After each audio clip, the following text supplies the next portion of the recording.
গাজরে সেমাই বলেন, পায়েস বলেন আর ডেজার্ট বলেন, যেটাই বলেন না কেন, এটা হবে অমৃত স্বাদের একটা রেসিপি।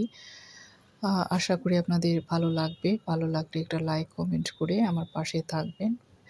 আর ইউটিউব থেকে যারা দেখে থাকেন তারা আমাকে একটা সাবস্ক্রাইব করবেন। আর যারা ইতিমধ্যে সাবস্ক্রাইব করেছেন সবার প্রতি আমার কৃতজ্ঞতা রইল। এই যে আমি প্রথমে চুলায় একটা প্যান বসিয়ে দিয়েছি। এখন এখানে দিয়ে দিচ্ছি আমি 1 টেবিল চামচ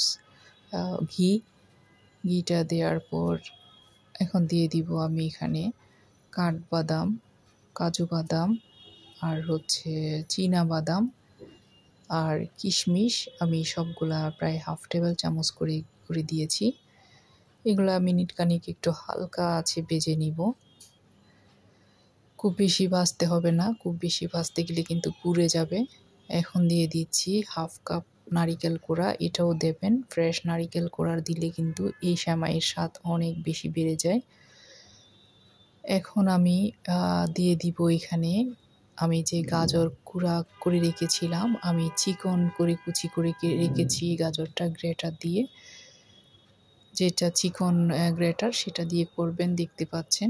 এখন আমি কয়েক মিনিট একটু এই গাজরটা আছে একটু ভেজে নিব, যাতে গাজরের একটা পানি ভাব থাকে সেটা যাতে শুকিয়ে যায়। আর সেমাইয়ের মতো একটু ঝুরঝুরা করে নিব। আর এটা আর পানির ভাবটাও চলে যাবে, একটু কালারটাও চেঞ্জ হয়ে যাবে। নাড়তে নাড়তে দেখবেন এই যে কালারটাও চেঞ্জ হয়ে আসতেছে আর একটু ঝুরঝুরা হয়ে গিয়েছে সেমাইয়ের মতো। এই যে কালারটাও মোটামুটি চেঞ্জ হয়ে এসেছে। এখন আমি এখানে দিয়ে দিব আগে থেকে জাল করে রাখা গরুর তরল দুধ, একদম ঘন করে রাখা তরল দুধ দিয়ে দিচ্ছি, প্রায় 2 কাপের মতো, 1/2 লিটারের কম হবে। এটা দেওয়ার পর আমি এখানে দিয়ে দিব এখন মিষ্টির জন্য আপনারা চাইলে চিনিও দিতে পারেন। আমি দিয়ে দিব এখানে কনডেন্সড মিল্ক।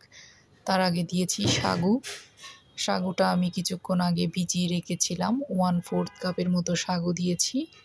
এখন দিয়ে দিচ্ছি আমি কনডেন্সড মিল্ক, 1/2 কাপের মতো কনডেন্সড মিল্ক দিয়েছি। আপনারা চাইলে চিনিও দিতে পারেন, কনডেন্সড মিল্ক দিলে কিন্তু এটার টেস্ট দ্বিগুণ বেড়ে যাবে। আর 1 চিমটি আমি লবণ দিয়ে দিব এই পর্যায়ে, কারণ মিষ্টি খাবারে কিন্তু লবণ না দিলে খাবারের টেস্টটা প্রপার আসে না।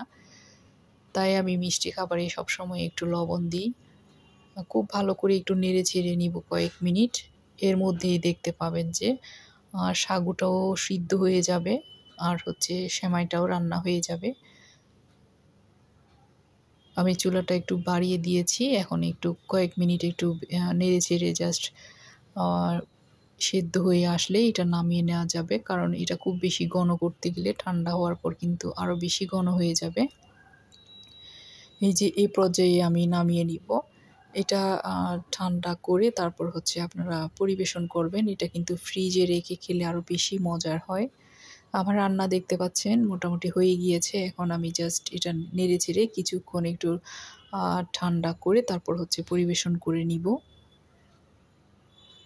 এই যে দেখেন এটার ঘনত্বটা এখনও কিন্তু অনেকটা গরম।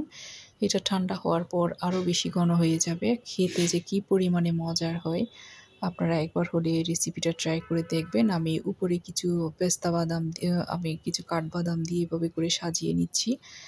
যদিও বা এখানে অনেক অনেক বাদাম দেওয়া হয়েছে, যত বেশি বাদাম দেওয়া যাবে তত বেশি মজার হয় আসলে। কালারটা দেখেন কত সুন্দর এসেছে, খেতে যে কী পরিমাণে মজার হয়েছিল। আপনারা একবার হলে ওই রেসিপিটা ট্রাই করে দেখবেন। আর ভালো লাগলে একটা লাইক কমেন্ট করে আমার চ্যানেলের পাশে থাকবেন। আজ এতটুকু। আসসালামু আলাইকুম সবাইকে।